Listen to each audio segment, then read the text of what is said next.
I think we should all be able to look at things with an open mind and realise a lot of things we were taught in our childhoods that we thought we just took for granted as truth and fact. We can question, and veganism was a step in the door of that.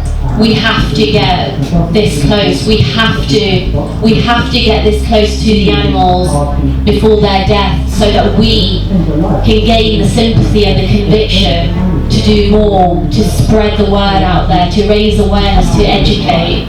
If we don't do it, who really will? There's a war going on against animals, and the only people that are fighting for them is vegans. Martin Luther King said, "Those who love peace must learn to organize as much as those who love war." Every single person here is an integral part into making this world a better place. Every single person here is a warrior in one way or another for change, for the animals. Veganism is one of the few times that one person can change the world and make a difference to the lives of everyone. Every single one of you here and every single person in this world is a beautiful, strong, courageous individual who has the power to change the world and make it a better place.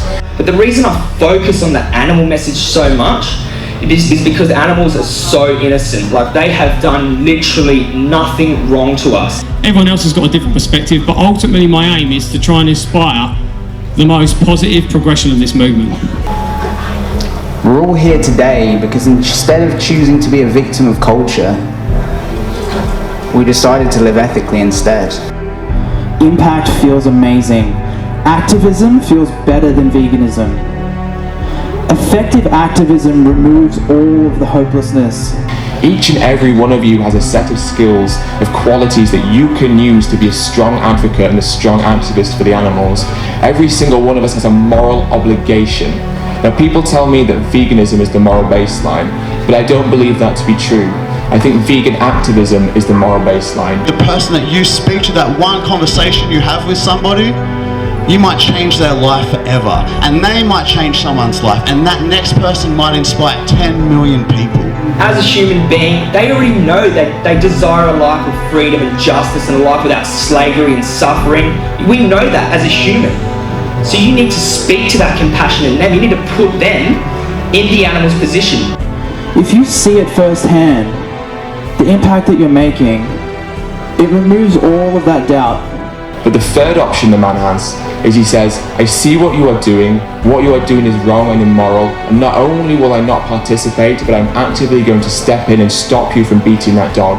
In essence, this third option is vegan activism because it's the only option that man can take where he saves that dog's life. What we've got is a gift. It is to be shared. It is so positive. The things that are happening on this planet right now are so wrong. The injustice is so huge. The victims are so innocent. These animals are so vulnerable and innocent, and they trust us.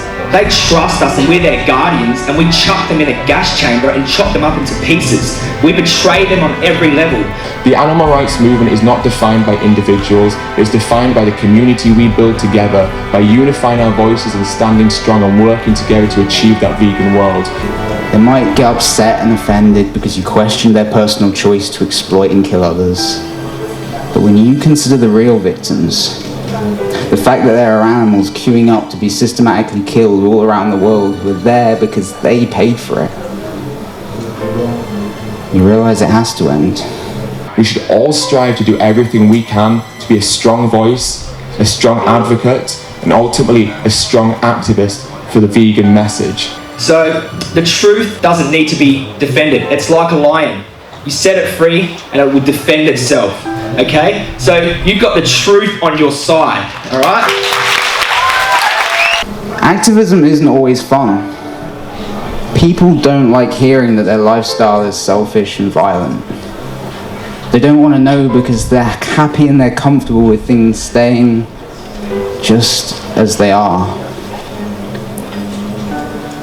But if the only way to get through to them, and the only way to stop them from harming others, is by challenging their indifference, then we have to try.